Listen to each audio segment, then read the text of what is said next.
Please purchase a personal license to remove this message. John's cold never wavered. Not for the smoke. Not for the bodies. Not for the man standing across from him like he'd stepped out of another story entirely. The muzzle stayed fixed on the Chinaman's heart, close enough to see the faint rise and fall of silk beneath his coat, steady, unafraid.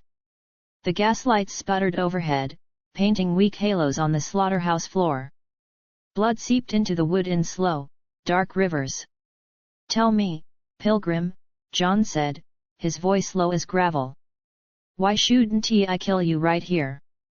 You arrived just after I have taken care of the puppet master and his puppets and take the station master's head clean off. Last poor bastard still twitchin'.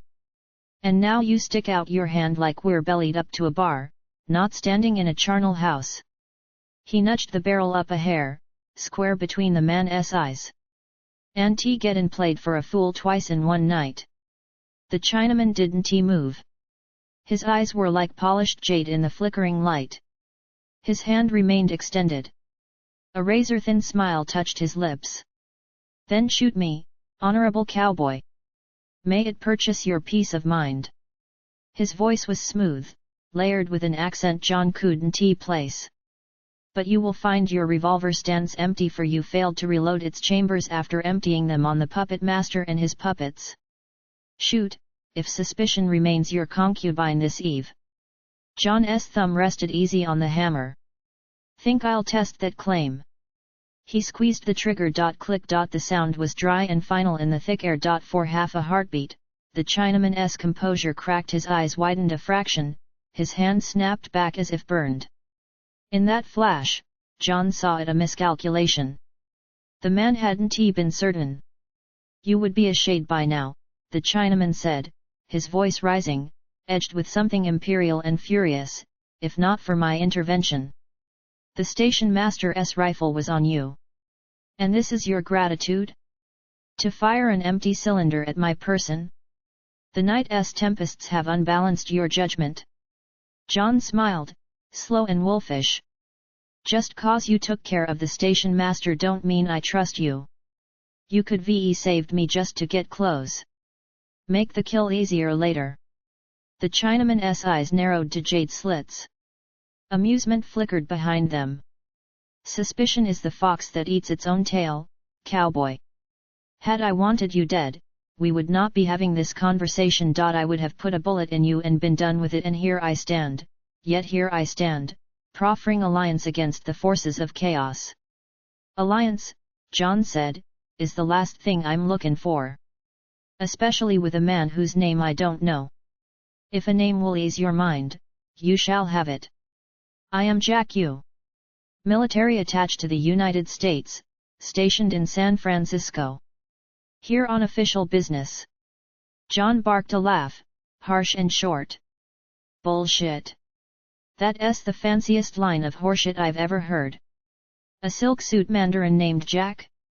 Playing spy games in a blood-soaked yard? You expect me to swallow that? Jack slowly spread his hands, deliberate. The dao at his side remained sheathed. I have given you my name. If you wish further confirmation, you must allow me to retrieve my identification documents from my jacket's inner pocket. You don't move a muscle, John growled. Not for papers, not for that sword, not for nothin'. I see a twitch, I'll shoot you. Might take me a second to reload, but I'll manage. Jack's crooked smile didn't falter. You stand ankle deep in blood, cowboy. The motel is spread over a dozen acres and so is the family that ran it. And you are carrying a king's ransom in cursed silver.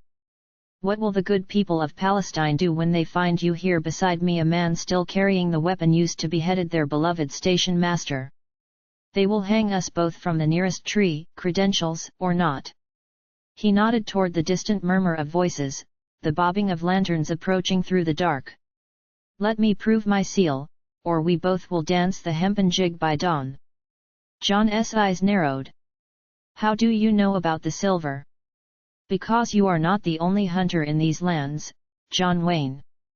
Those who you call the Ul are old enemies of my brotherhood, the Black Dragons, and like you too, I carry those cursed silver coins, but unlike you I know many more of its deeper mysteries. His gaze was steady. How else do you think I was able to find you? The clamor from the town was growing, shouts, hoofbeats, the angry buzz of a stirred hive. Jack's hands stayed open. The mob converges. Let me show you the papers, or we both feed the crows. After a tense beat, John gave a single, sharp nod. Jack moved with controlled grace, drawing a leather folio from inside his jacket. He tossed it. John snatched it from the air, flipped it open, and squinted at the dense print and official seals in the weak light.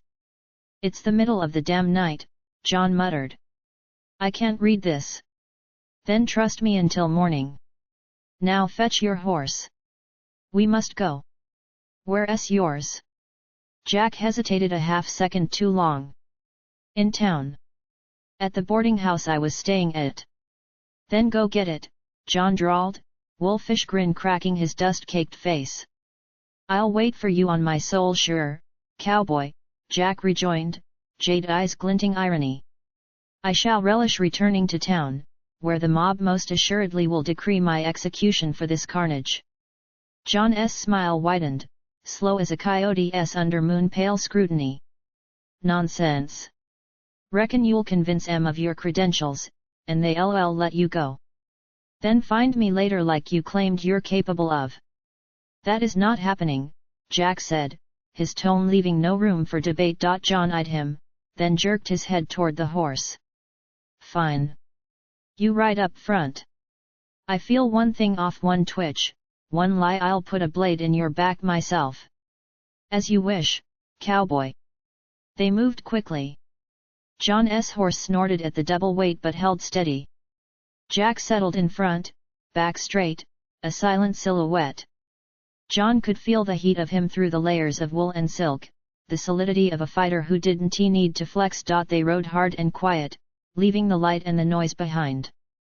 They crossed a creek, doubled back through the water, broke branches to obscure their trail, all the old tricks for when the world is hunting you. Only when the woods grew deep and the sky began to pale did Jack speak again. I apologize, he said, voice even. In the excitement, I neglected to ask your Christian name. John grunted. John. John Wayne. Jack nodded, as if filing it away. They rode on, the space between them charged with everything unsaid. Somewhere ahead, in the deep pines, the preacher waited.